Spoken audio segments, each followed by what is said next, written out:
تعالوا بقى نشوف الموديولز اللي احنا قلنا انها لازم تكون موجوده في الابلكيشن انيبلمنت بلاتفورم واحد واحد.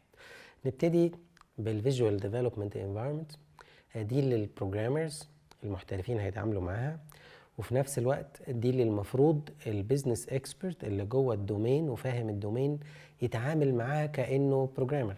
يبقى دي المفروض توفر حاجتين: حاجه للبيزنس اكسبرت اللي هو راجل اساسا مش بتاع بروجرامنج، فيها دراج اند دروب environment، فلازم تكون فيها different visualization components.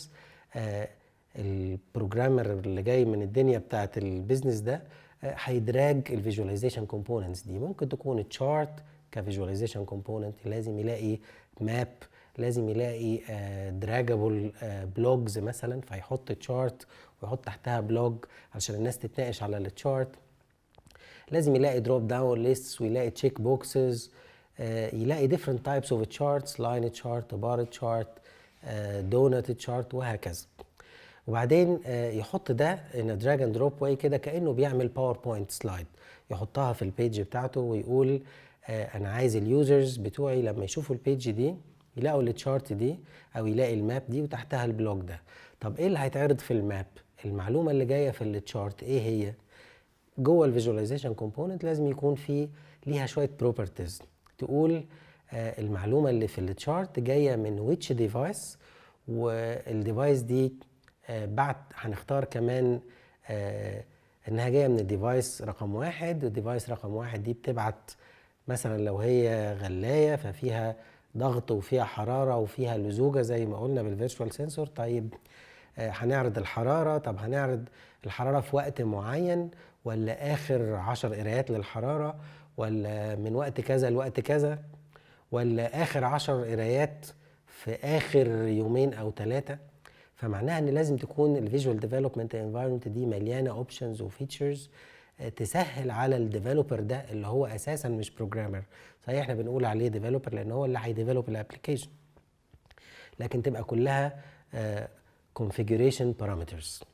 طيب لو ده بقى بروجرامر بروفيشنال هنعوزه امتى هيتعامل مع الديفلوبمنت انفايرمنت دي؟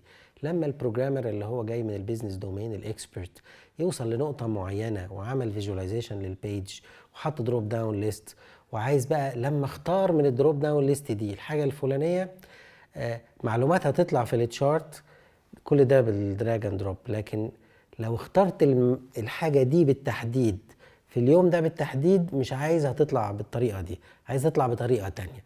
هنا بقى لازم يكون في اف زن، لازم حد يكتب كود بتاع اف زن ايلس، او ان المعلومه دي انا عايزها تطلع كونسوليديتد بطريقه معينه.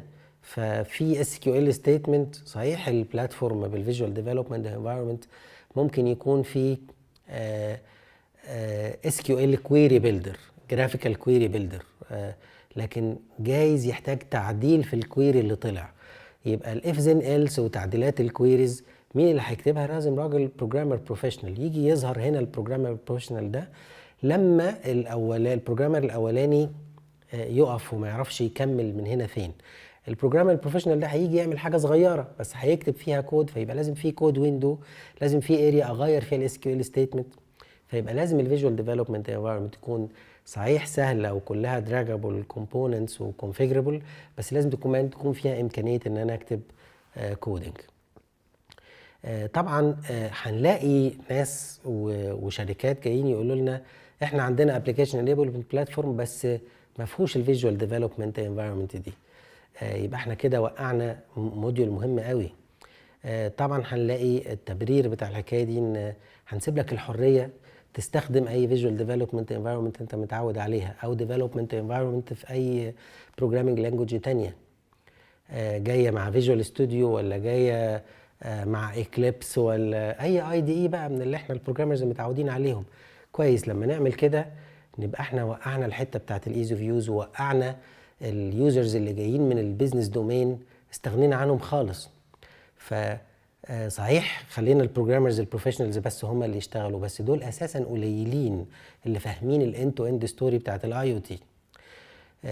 فيبقى احنا كده ما حليناش مشكله ان عدد الابلكيشنز الكتير مين اللي هيعمله ده. احنا كنا بنقول لازم فيجوال ديفلوبمنت انفايرمنت فيها ايز اوف يوز علشان نضمن ان اللي فاهمين البيزنس دومين، اللي فاهمين الدومين بتاع العربيات هم اللي يعملوا الابلكيشنز بتاعت العربيات، اللي فاهمين الدومين بتاع الغسالات هم اللي يعملوا ابلكيشن الغسالات. فدول عاده ناس جايين من الدومين ده، ممكن يكونوا مهندسين صيانه، ممكن يكونوا مهندسين ميكانيكا، ممكن يكونوا مهندسين كهرباء، ممكن يكونوا ماركتنج وسيلز بيبل. فلو احنا قلنا ان مفيش فيجوال ديفلوبمنت انفايرمنت جايه مع البلاتفورم، يبقى انا استغنيت عن الناس دول، وهخلي البروجرامر الاكسبرت هو اللي يرجع يقعد يسمع منهم ويفهم منهم، ونمشي بالطريقه التقليديه في الابلكيشن ديفلوبمنت.